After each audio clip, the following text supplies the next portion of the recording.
So doon po sa mga naghahanap ng butas, naghahanap ng dahilan, no, nasikat si Beyonce, masikat si Joy, they are both famous to the community where they are belong. Ganun po yun.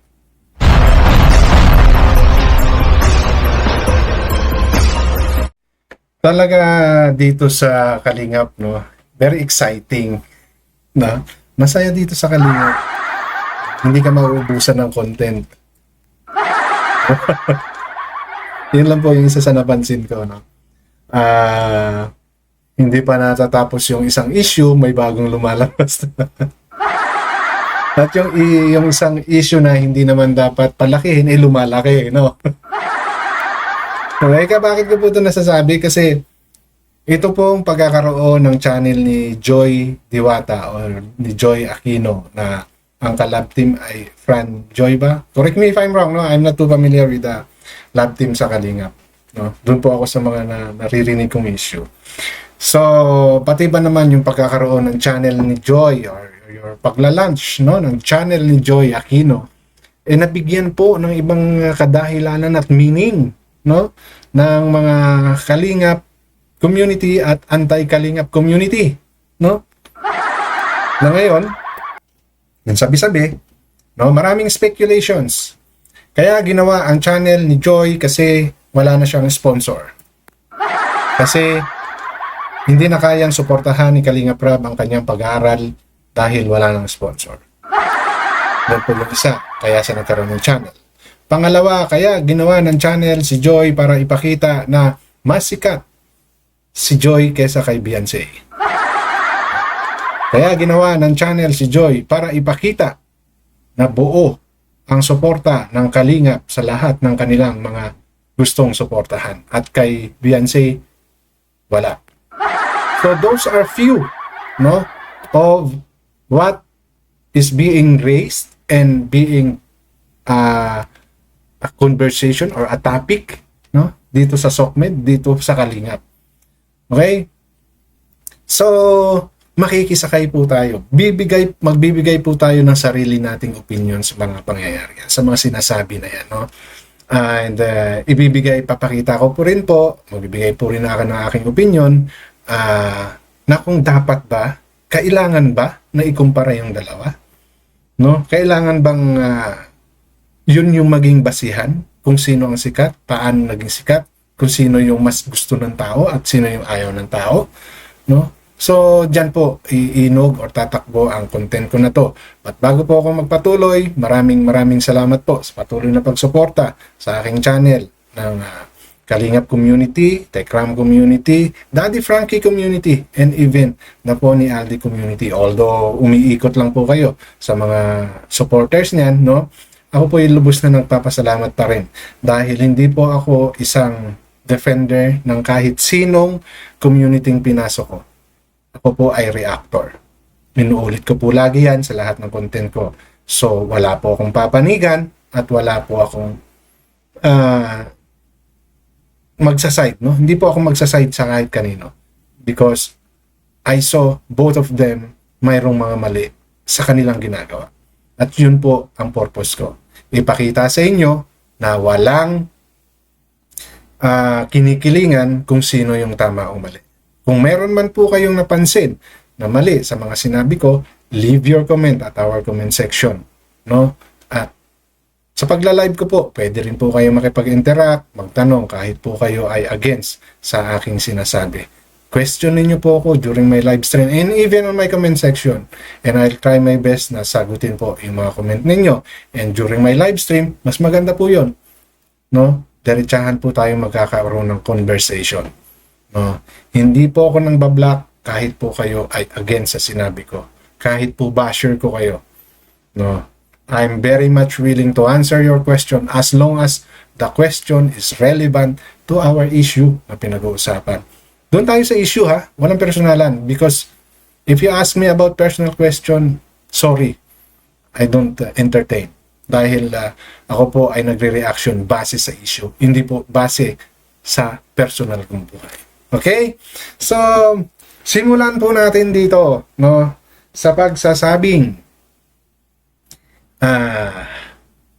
Kaya create yung channel ni Joy dahil siya ay wala ng sponsor or nabawasan ng sponsor niya, which is yun po yung una nating narinig, no? At hinangaan, no? Maraming humanga po kay Joy dahil nga hindi siya nagpadala sa sulsol ng mga sponsor. Now we all know, no, malaking parte po sa mga ganitong community, sa mga charity ang isang sponsor, no? Lalo galante yung mga sponsor mo na talagang konting hiling lang nagbibigay at sobra-sobra pa magbigay, no? So malaking part po ang role ng isang sponsor sa mga beneficiaries, pero hindi nagpadala doon si Joy, di ba?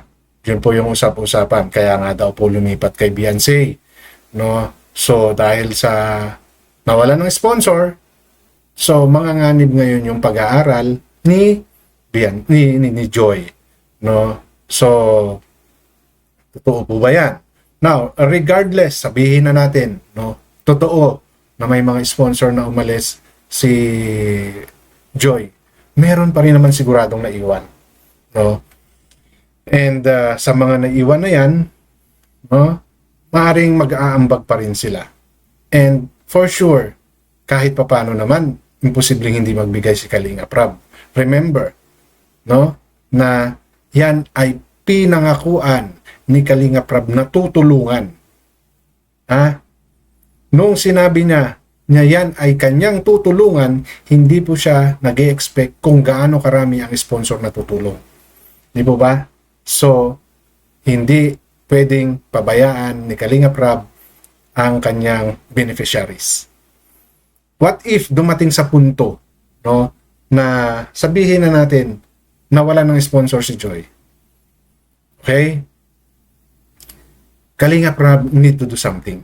No? O, alam naman natin na talagang kumukuha lang si Kalinga Prab sa sponsor or sa views niya ng itinutulong, no? So, he need to think of another way para mas tumaas pa ngayon yung revenue niya. Di ba? Para may itulong siya. Di ba? At paano niya gagawin yun? Kailangan niyang i-market ng maayos si Joy. Di ba? That's one of the options. Di ba? Kasi hindi niya pwedeng pabayaan yan eh. Hindi niya pwedeng pabayaan yan dahil yan yung reason. Ngayon, pag yan basta niyang binitawan dahil walang sponsor, sino masisira?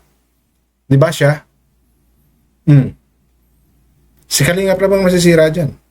Lalo't alam nating lahat kung paano, no, naging tapat si Joy sa Kalingap community.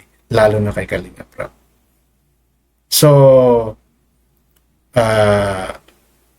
gagawa ng paraan yan. Hindi yan pwedeng pabayaan ni Kalinga Prab kung mawala man yung sponsor. No. First of all, katulad na sinabi ko, nung yan ay kinuha ni Kalinga Prab para tulungan, wala pang sponsor. No, kanya yon. So, nanduroon sa pag-iisip niya na siya ay tutulong regardless may sponsor o wala. So, if that thing happen na mawala nga yung sponsor, doon papasok talaga yung full responsibility niya. Alam naman natin, no, na isa sa tinatarget talaga nila niyan is magkaroon ng sponsor. No? Isa yan sa tinatarget ng mga sa charity vlogging. Kasi iba talaga yung sponsor, no? Na hindi ka aasa sa monthly revenue. Dahil hindi naman fix ang monthly revenue unless lahat ng upload mo talagang nagpa-viral. No? And oras na mangyari yun, talagang kaya pa rin tumulong ni Kalinga Prab as long as matataas yung views niya. Okay? Pero iba pa rin talaga yung may sponsor. No? Now, doon sa second question, na sinasabing kaya nag-create ng channel si Joy dahil nga nawala ng sponsor. So, through vlogging, no, dahil nga sikat si Joy, magkakaroon siya ng sarili niyang earnings. Which is correct. Totoo yun. Diba? So, those are one of the backup plans. Backup plans yun ni Kalinga Prab maybe. Diba? Hindi maalis yun. No, hindi natin pwedeng i-deny yun na isa sa naging dahilan kaya siya nagawa ng channel si Joy. No, if ever totoo ngang nawala na or talagang konti na lang yung sponsor ni Joy. 'Di ba? So why not come up to that kind of solution?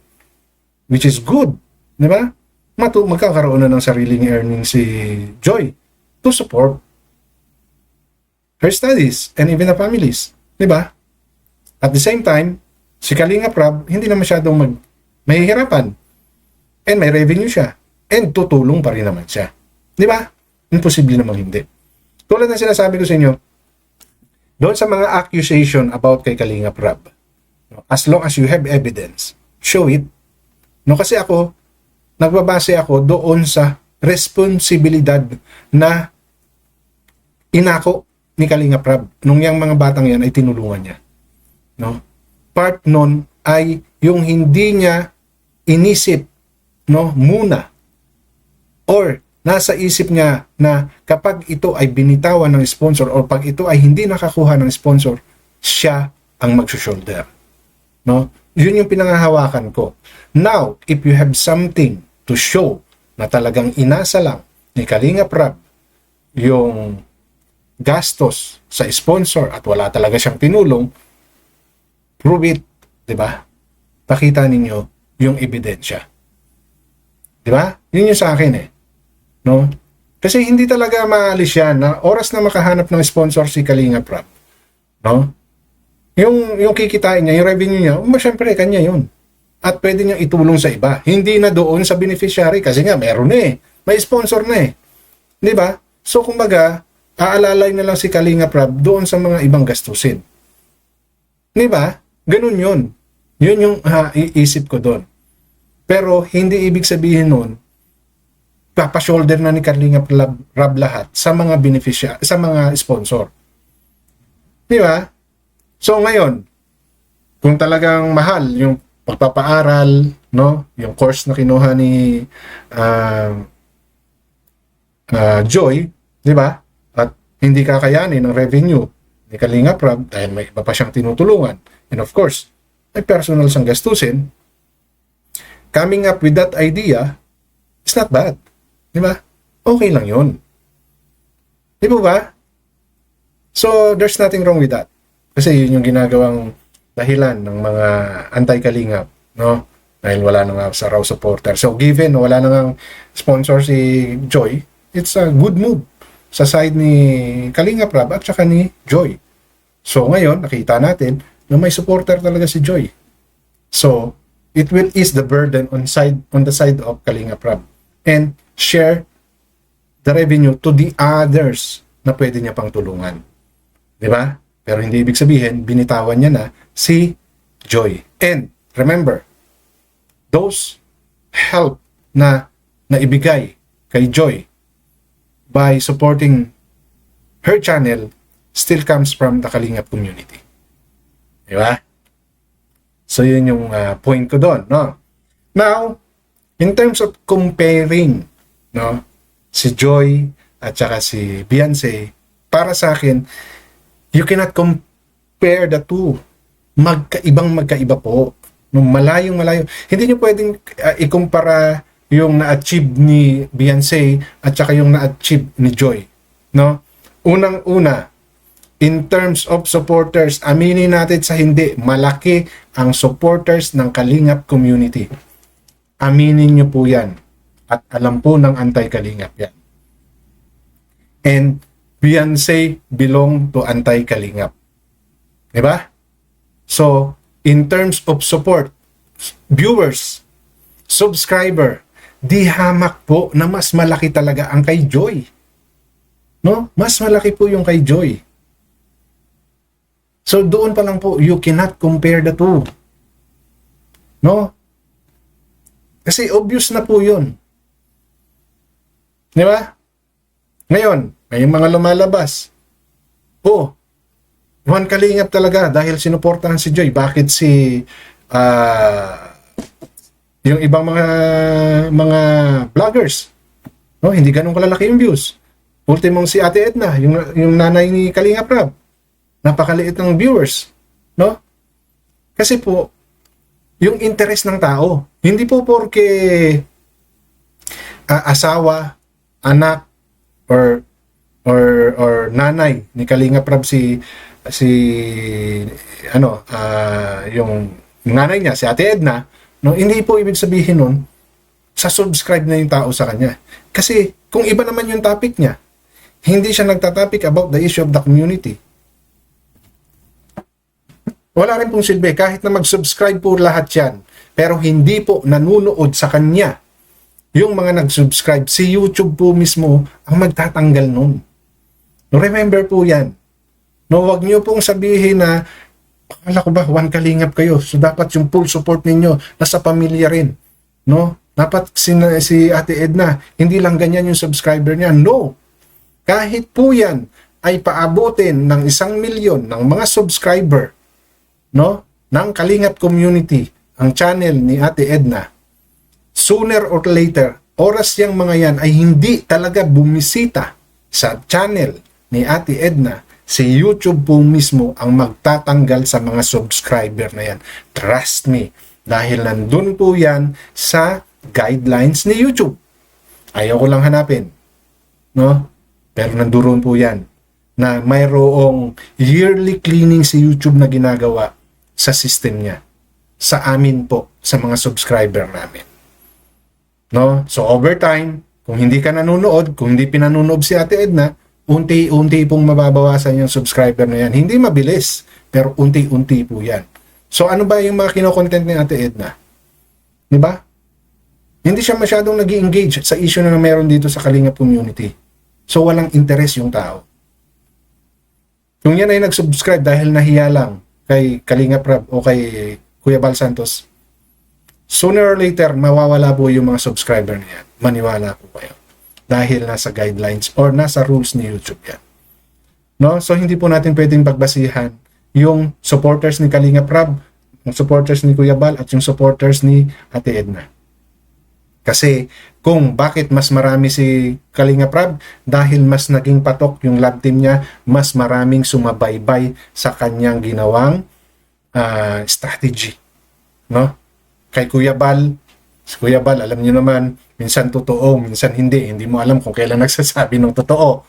Diba? Nagkaroon ng ups and down ng channel niyan. Tumaas ang subscriber, bumaba. Pero si Kalingap Rab, very constant, no, sa ginagawa niyang mga content. Kaya, mas mataas yung subscriber niya at mas maraming nanonood sa kanya. Okay? Ganun po yun. That's why we cannot compare the two. And even yung supporters ng Kalingap community. No? So, sinasabi pa na si Joy ang patunay, no? Na mas sikat si Joy kaysa kay fiancé. No pa rin po. Hindi po pwede. Remember, nung time na may EDC, si Beyonce at si Edu yung sikat. No? Nga hindi po porke ngayon nag-individual or naging individual channel sila, hindi nyo po pwedeng sukatin ngayon na mas sikat si Joy. No? Hindi po. They are famous on where the community they belong. Ganun po yun. No? So, may nagsasabi naman, sige, konti nga yung supporter ni Beyonce, pero pag na-monetize yan, tingnan natin kung kanino mas maraming palipad, doon na lang natin pagbasihan. Hindi pa rin po, no? Hindi pa rin. Kahit na mas maraming sponsor, halimbawa, si Beyonce, dahil naglipatan na nga yung sponsor ni Joy din kay Beyonce, di ba? Eh kung mga magpadala man yan $1,100 US dollar, no? Eh paano kung yung kabila? Puro lahat ay US dollar, ay yung nagbibigay kay Beyonce is puro peso. Di ba? Pwedeng mangyari yun. Pwede rin vice versa. Di ba? So hindi po yan ang magiging sukatan. Ang magiging sukatan po is kung paano sila magiging totoo sa channel nila. Kung paano po sila sasagot sa mga questions sa channel nila. Kung paano po nila ipipresent yung mga channel nila sa mga viewers. Mapaantay man yan or mapakalingap community. O, yun po yung pagbasihan natin. Yung magiging diskarte nila sa mga channel nila. Hindi po yung mga ganung bagay. Kaya you cannot compare the two. Because they have their own originality. No? Bakit sila ginusto ng tao? Okay? So doon po sa mga Naghahanap ng butas, naghahanap ng dahilan, no, nasikat si Beyonce, masikat si Joy. They are both famous to the community where they are belong. Ganun po yun. Okay? Kaya, hindi ko po pwedeng sabihin na masikat si Beyonce or masikat si Joy. Now, in terms of monetization, no? Kung sino man po ang mauna sa kanila na ma-monetize, yan po ay nakadepende kung paano binasa ng algorithm ni YouTube yung mga system nila, no? Yung mga analytic nila. Okay? Now, if we are going to base, no, sa number of views and sa number of videos na meron, the possibility na unang marireview yung kay Joy para sa akin ay malaki. No? Katulad ng sinabi ko kanina, isang video ang kay Joy pero grabe yung views. Yung kay Beyonce, puro live stream na umabot pa ng 5 hours. Sige, doon na lang. No? Sige, sabihin na natin, parehong nag-appear yan sa human. Sabihin na natin, nagkaroon na ng human review. No? So halimbawa, ako, nire-review ko yung kay Beyonce. Tapos another human, ang nire-review is yung kay Joy. Doon po natin tingnan. No? Ako, 5 video na live stream ang re-reviewin ko. Yung isang video na 6 minutes lang, pero ang view is 172k na. Tapos yung sa akin, 23, 35, 20, tapos 1 oras, 2 oras, may 5 oras pa. So, doon pa lang po, logically speaking, alin ang mas mabilis matatapos ma-review? Di ba? Siyempre, yung kay Joy. Isang video. In terms of subscriber, katulad po ng paliwanag ko, doon sa content ko kay Beyonce at sa content ko kay Joy, both of them monetize. I mean, meet the requirement. No? Meet the 4,000 requirements. Now, yun nga, sa pagre-review magtatagal. Now, doon sa scenario na binigay ko sa inyo, near to possibility, mauna ang ma-review or matapos ma-review yung kay Joy. Diba? So, pero kung pagbabasihan natin yung sinabi ni YouTube, 1 month, enough. No? Doon sa video na shinare ko, doon sa content ko kay Beyonce. Typically, 1 month. But, I'm not sure kung ganun talaga yung nangyayari ngayon. Okay, so yun lang po yung gusto kong i-share sa content ko na to, and issue lang po tayo, walang personalan, at lagi po kayong mag-fact check para hindi po kayo magsabihang fake news. Hanggang ditong lamang, maraming salamat.